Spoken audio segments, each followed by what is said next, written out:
Baik, ini adalah video lanjutan dari topik interface yang tadi, di mana tadi kita sudah membahas tentang tipe interaksi dan tipe-tipe interface yang sebagian, dan saat ini kita akan lanjutkan ya dengan virtual reality.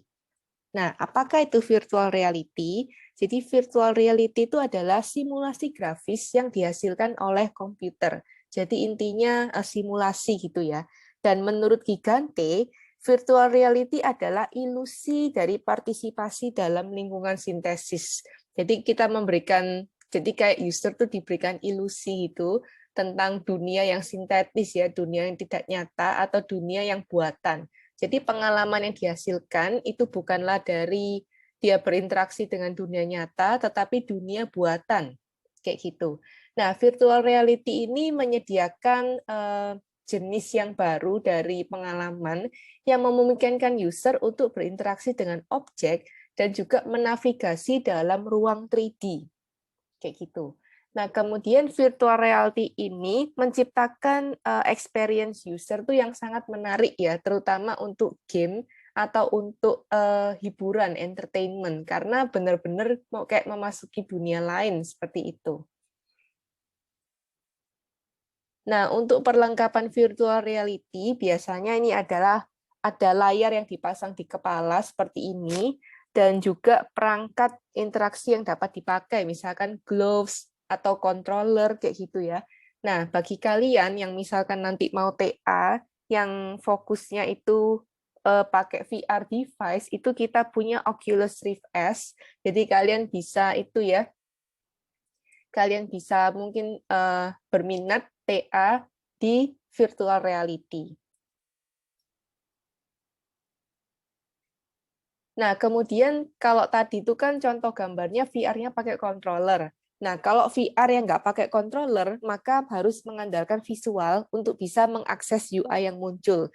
Misalnya gaze control ya, pergerakan mata, di mana mata user tuh diarahkan ke tombol yang ingin dikliknya, lalu user akan menatap tombol tersebut untuk beberapa detik untuk mengkonfirmasi pilihannya. Jadi sangat susah ya kalau nggak pakai controller, mata kita pasti capek.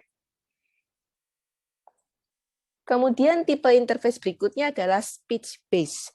Jadi speech based ini adalah interface di mana user tuh dapat melakukan pembicaraan dengan sistem dalam bahasa yang dipahami oleh manusia atau natural language. Jadi speech based ini, speech itu kan berbicara ya. Jadi dilakukan biasanya digunakan untuk menanyakan hal-hal yang spesifik. Kemudian speech based interface ini juga digunakan untuk orang berkebutuhan khusus. Jadi misalkan yang visual impaired, dia nggak bisa melihat, nggak bisa melihat apa yang ada di web kayak gitu, maka di aplikasi tersebut menyediakan pilihan. Jadi interface-nya nanti bisa di-generate ke suara gitu ya. Nah, ini termasuk speech recognition, word processor, page scanner, web reader, home control system. Sekarang kan lagi tren ya, smart home gitu. Jadi mengendalikan benda-benda di rumah, maksudnya benda-benda elektronik di rumah itu dengan menggunakan speech based kayak gitu. Oke, Google, turn on the lamp, turn off the lamp, please play apa kayak gitu musik ya. Jadi seperti itu speech based. Nah, speech based ini kan sangat canggih ya kalau misalkan kita lihat, karena ya tanpa controller kita cukup ngomong, maka sistem tersebut akan bekerja untuk kita. Nah, tapi zaman dulu speech based ini dikembangkan kan mulai tahun 1990. Nah, pada tahun tersebut itu errornya banyak, sering salah ucap dan salah kata. Maksudnya sistem itu sering mendeteksi kata-kata yang salah gitu ya. Nah, awalnya kata-kata diucapkan dengan metode sintesis speech. Jadi misalkan kayak Google Translate gitu ya, terus kita pengen dengar pronunciation-nya bagaimana, nah itu speech-nya itu buatan, bukan suara orang beneran gitu. Nah, tapi sekarang bisa kalian lihat kalau Google Translate itu pakai suara voice actor yang direkam ya. Nah, kemudian salah satu bentuk manfaat speech interface yang populer itu adalah call routing. Jadi call routing ini adalah sistem navigasi yang digunakan pada perusahaan jika customer tuh menelpon. Nah, umumnya call routing itu menggunakan mekanisme touchstone teknologi. Jadi tekan 1 untuk informasi produk, tekan 2 untuk berlangganan, tekan 3 untuk berbicara dengan CS, kayak gitu ya. Jadi itu contoh call routing. Nah, tantangannya untuk call routing sekarang ini bagaimana mengubah call routing itu menjadi natural language. Jadi saat customer menelpon customer service, menelpon CS, itu dia nggak perlu pindah gitu ya. Dia ngelihat handphone, terus open keypad, dia tekan angka, terus dikembalikan lagi. Jadi dia bisa usernya tuh bisa memberikan opsi dari speech, dari kata-katanya. Lalu interface berikutnya adalah pen base. Jadi pen base ini adalah interface di mana user dapat menulis, menggambar, memindahkan objek dengan menggunakan pen atau stylus. Jadi menggunakan pen ya. Nah, kelebihannya kalau pen itu memudahkan user untuk secara cepat dan mudah membuat catatan atau menggambar atau mungkin select icon yang kecil-kecil, itu mudah ya pakai pen. Tapi mempunyai kelemahan juga. Kelemahannya adalah sulit melihat layar karena ketutupan tangan ketika nulis atau ketika gambar, ada menu yang tampil itu ketutupan gitu ya. Kemudian minusnya lagi, kalau misalkan koneksi antar pen dan juga sistemnya itu nggak bagus, maka user tuh mengalami lag gitu ya. Jadi nge-lag, usernya sudah melakukan action ini, misalkan mencoret, lalu di layarnya nggak tampil apa-apa. Ini adalah contoh pen base ya, mulai dari graphic tablets, biasanya yang terkenal itu mereknya Wacom. Kemudian ini ada tablet PC ya. Kemudian ini smartphone with stylus pen. Jadi intinya pakai pen untuk memanipulasi atau memilih ya objek pada layar. Nah, setelah pen ada touch interface. Jadi touch screen ya. Ini adalah interface di mana user tuh menyentuh permukaan layar pada lokasi dan tekanan tertentu untuk mengaktifkan action tertentu. Jadi bermacam jenis aksi dari multitouch itu ada swiping, flicking, pinching, pushing, dan tapping kayak gitu. Jadi misalkan flicking, flicking ini kayak apa ya? Kayak animasi yang muncul ketika user melakukan swipe telunjuk secara cepat. Jadi kayak diapain ya? Ya di flick gitu ya. Lalu akan muncul animasi teks yang panjang tapi dia geraknya cepat kayak gitu. Kemudian pinching, pushing dan lain-lain nanti kita lihat gambarnya ya. Nah, sekarang ini banyak dimanfaatkan untuk smartphone, tablet dan juga tabletops. Nah, isu yang dijumpai pada sistem ini adalah ukuran area touch, jadi ukuran layar yang semakin kecil, kayak misalkan smartwatch ya. Sekarang kan smartwatch pakai password dan bagaimana menampilkan keypad itu kan kecil-kecil ya untuk meletakkan password di smartwatch. Kemudian responsif atau likeness sama kayak yang pen tadi, fluid atau versus direct touch ini mana yang lebih baik. Dan ini touch interface ini contohnya virtual keyboard, touch gesture, finger flicking, kayak gitu ya. Nah, ini gambar yang tadi, ini virtual keyboard.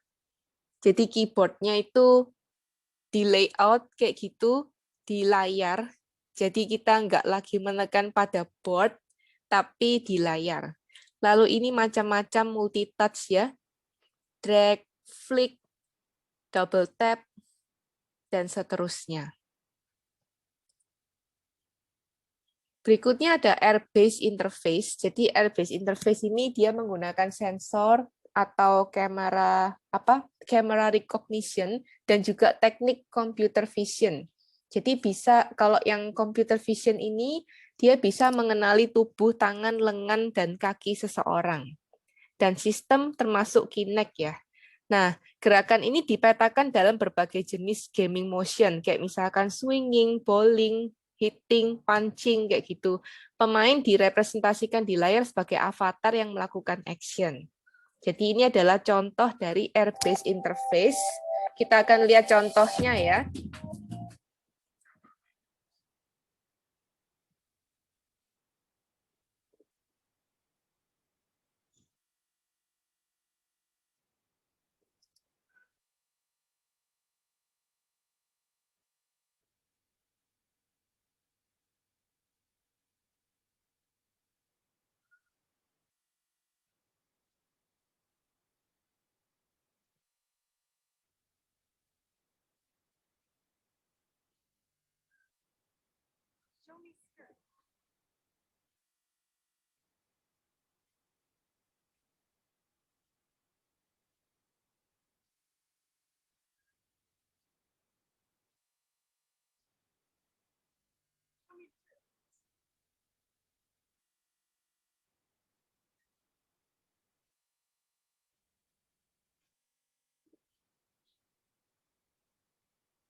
Nah, itu tadi adalah contoh air-based gesture ya. Jadi ada sensor yang bisa mendeteksi, oh ini tangan kayak gitu, lalu digabung dengan speech interface untuk memilih gitu ya, ya atau tidak, kemudian memilih warna, memilih baju, dan lain-lain. Lalu implementasi lainnya, yang kiri, ini kita tahu ya, ini Nintendo Switch. Jadi ini sedang main panah-panahan kayak gitu. Jadi dia bisa mendeteksi gerakan kayak gitu. Lalu yang kanan ini adalah dokter bedah. Nah, dokter bedah ini sedang mau melakukan operasi kayak gitu. Nah, lalu di depannya ini ada gambar CT scan. Nah, dia mau melihat detail dari gambar CT scan itu, dia pakai air gesture ya. Jadi dia bisa geser, dia bisa perbesar, dia bisa kecilkan, dia bisa lihat detail tanpa harus menekan gitu ya. Bayangkan di tengah-tengah operasi, dia harus melepas sarung tangannya, kemudian mungkin touchscreen gitu ya. Nah, itu kan bisa dilakukan dengan airbase kayak gitu. Jadi tanpa menyentuh itu tentunya menyelesaikan masalah. Jadi nggak perlu repot lepas sarung tangan. Nah, berikutnya adalah haptik. Nah, apa itu haptik? Haptik itu adalah tactile feedback. Jadi feedback yang diberikan kayak efek getaran atau tekanan pada bagian tubuh. Jadi pakai aktuator yang ditempelkan pada pakaian atau alat yang digunakan. Jadi kalau haptic feedback ini dia memperkaya UX kayak gitu. Jadi memperkaya experience ya dalam berinteraksi dengan produk interaktif, khususnya gaming ya. Kemudian bisa juga aplikasi belajar musik gitu ya. Jadi ketika nadanya salah atau ada yang miss gitu, maka ada efek tekanan gitu ya, kayak dipukul gitu sama guru musiknya misalkan kayak gitu. Nah, haptik ini bisa juga mensimulasikan sensasi sentuhan antara orang yang berjauhan. Nah, ini contoh ya, haptic interface. Interface-nya itu virtual reality. Kemudian yang digunakan ini gaming fast. Jadi ada aktuator yang bisa memberikan efek getaran gitu ya, sesuai dengan kondisinya saat itu. Kita akan lihat contoh VR gaming fast.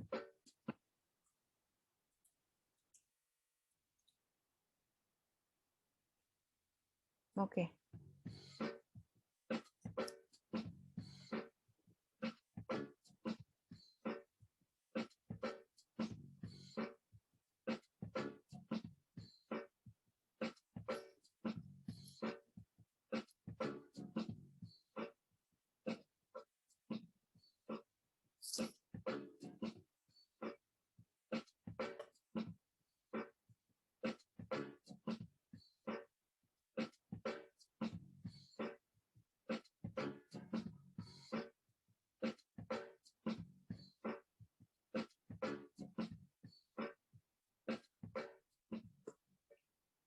Nah, jadi itu contohnya ya. Jadi dia pakai VR Fast, kemudian ada aktuator tertentu, jadi tergantung kondisi dia sedang lagi main game atau apapun, lalu dia menerima haptic feedback di titik tertentu.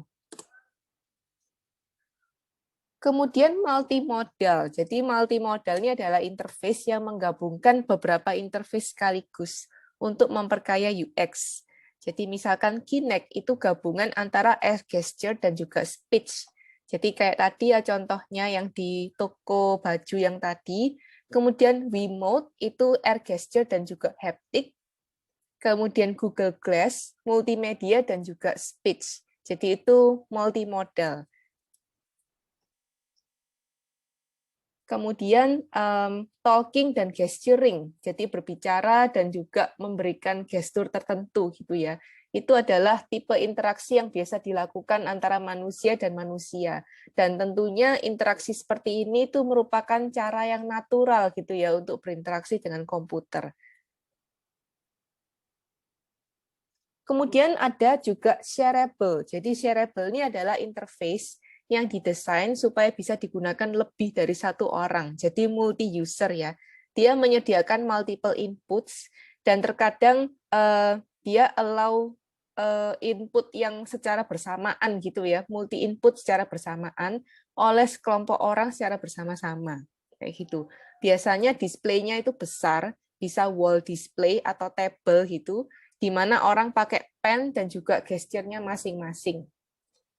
Nah, ini bisa juga ini ya interaktif tabletop di mana sekelompok orang berinteraksi dengan informasi menggunakan jari. Jadi bisa di tembok, bisa juga table. Jadi contohnya ada Diamond Touch, Smart Table dan juga Surface. Jadi ini contohnya yang large wall display ya. Jadi ini merupakan display yang besar. Terus setiap orang bisa punya pen, setiap orang bisa kolaboratif ya, memberikan inputan pada interface ini. Nah, di lab kita, di TC4A, itu kita punya smartboard ya, mirip proyektor tapi bisa dicoret-coret gitu. Jadi mahasiswa maupun dosen itu bisa coret-coret barengan, lalu bisa download ya ke smartphone masing-masing, lalu melalui smartphone mahasiswa juga bisa mengakses tampilan smartboard ya. Jadi kalau nanti kuliahnya offline, kalian bisa melihat smartboard-nya. Kemudian ini adalah contoh Microsoft Surface, tapi ini produk tahun 2008. Kemudian di tahun 2012 direvisi menjadi Microsoft Pixel Sense. Nah, ini tujuan awalnya untuk business owner ya, bukan untuk pengguna personal. Karena harganya mahal, $10.000, ini sekitar 140-an juta. Nah, ini diharapkan pembelinya itu dari kalangan kafe, resto, mall, kayak gitu, untuk memberi nilai lebih ya bagi customer-nya. Nah, Surface ini kayak akan software yang interaktif ya, dan juga shareable. Tapi harganya mahal ya, dan untuk nggak untuk semua orang. Jadi benda ini sudah discontinued, dan sekarang menjadi apa ya, rare gitu ya, punyanya kolektor item. Nah, kemudian berikutnya tangible. Jadi tangible ini adalah interaksi berbasis sensor, di mana objek beneran, jadi objek fisik ya, kayak misalkan batu, bola, gunting, cube, kayak gitu, dihubungkan dengan representasi digitalnya. Jadi ketika seseorang memanipulasi objek beneran, kayak misalkan bolanya dipindah, bolanya ditendang, maka efeknya akan terlihat pada representasi digitalnya. Jadi muncul animasi ya, bolanya menggelinding, bolanya jatuh, dan sebagainya. Nah, efek digital dengan berbagai jenis media bisa ditanamkan ke dalam objek fisiknya. Jadi ini contoh MagNID. Jadi ada magnetic token, lalu magnetic token itu digerakkan dan muncul representasi digitalnya.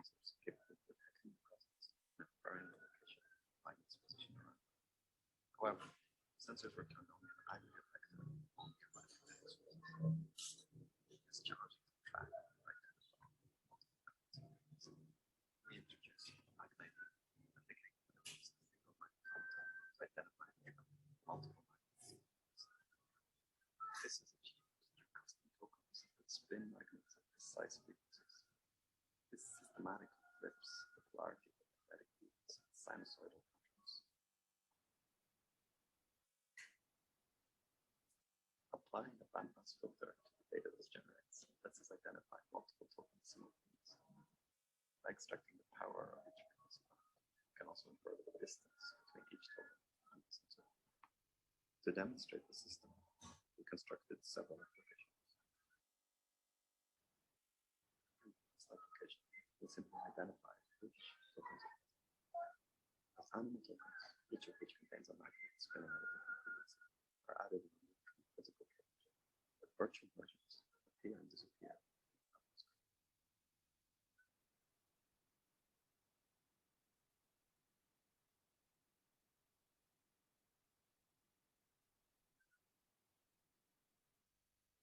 We next show how the presence and position of multiple tokens can be tracked simultaneously. Tokens representing a fox, a chicken, and grain are moved between two locations to instruct the farmer to transport his wares safely across a river.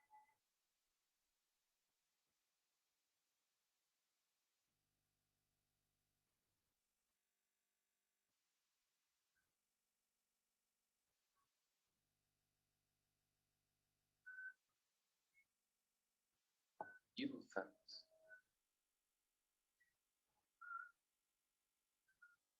Elefante.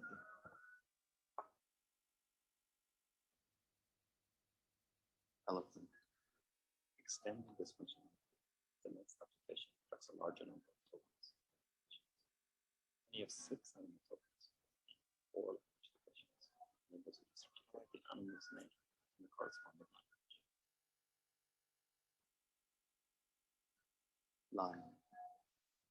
Nah, jadi itu contohnya yang MagNID. Jadi ada objek fisik, dimanipulasi, dipindah, lalu bisa menimbulkan efek pada representasi digitalnya. Kemudian ini Shifteo. Nah,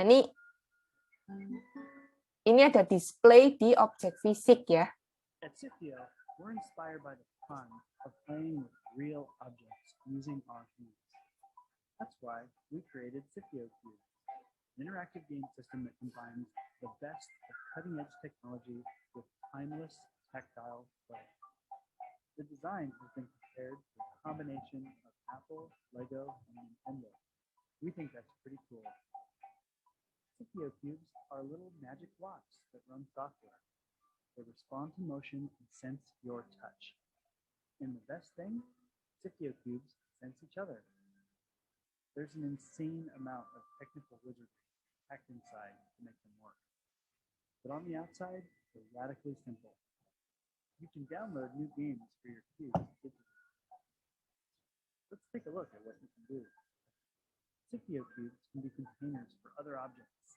Slide the letter tiles to make words. Or they can hold particles that flow from cube to cube. They can be windows into another world.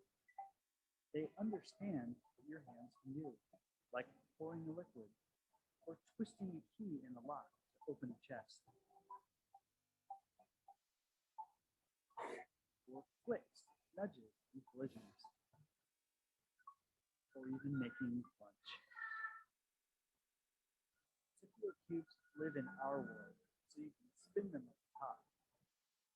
You can use all kinds of real-world stuff in creative ways.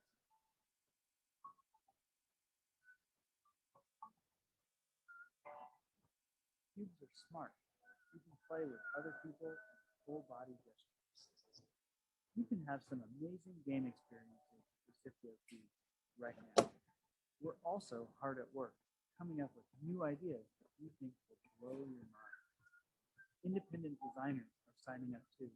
The teams behind Johann Sebastian Joust, Bit Trip Runner, Magic the Gathering, and Teenage Mutant Ninja Turtles are on board. An amazing games are in the works, and this is just the beginning. So get your hands on some Scipio cubes today. Get ready to experience some little pieces of the future.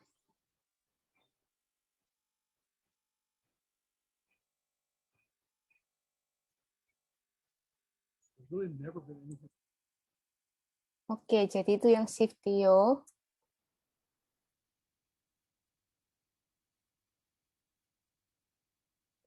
Nah, sekarang kita lanjutkan ke augmented reality. Jadi augmented reality adalah representasi visual yang ditumpangkan pada objek fisik, kayak gitu.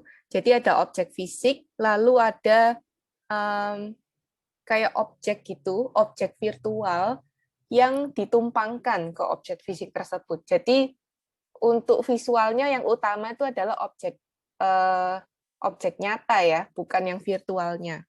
Kalau mixed reality itu visual dunia nyata dikombinasikan dengan visual dunia virtual kayak gitu. Jadi aplikasinya banyak ya, termasuk dalam bidang medicine, games, flying, dan juga eksplorasi sehari-hari. Nah, kemudian ini adalah perbedaan dari virtual reality, augmented reality, dan juga mixed reality. Kita akan lihat ya, kalau VR itu ini merupakan completely digital environment, jadi ini fully enclosed ya, benar-benar ditutup kayak gitu, benar-benar ada di dunia lain kayak gitu. Kalau augmented reality, nah real world itu remain central. Jadi masih ada di dunia nyata kayak gitu, lalu di enhance gitu ya dengan virtual, dengan detail virtual. Kemudian ada yang namanya merged reality atau mixed reality. Nah, ini real dan juga virtual itu digabungkan. Jadi interaksi dan memanipulasi dua-duanya ya, jadi objek fisikal dan juga objek virtual. Nah, kita akan lihat ya, bagaimana membedakan AR dan juga MR ya. Di sini.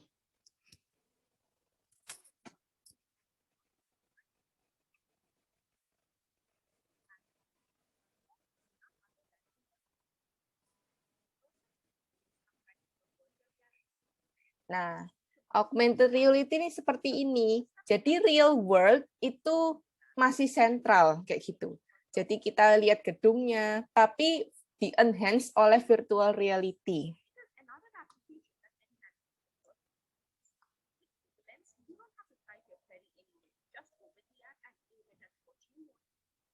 Nah, ini kan dunia nyata, tapi di-enhance dengan virtual reality.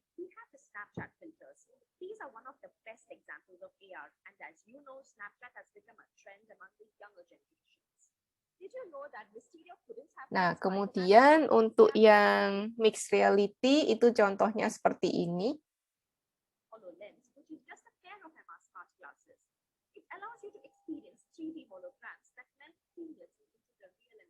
Device-nya pakai Microsoft HoloLens ya.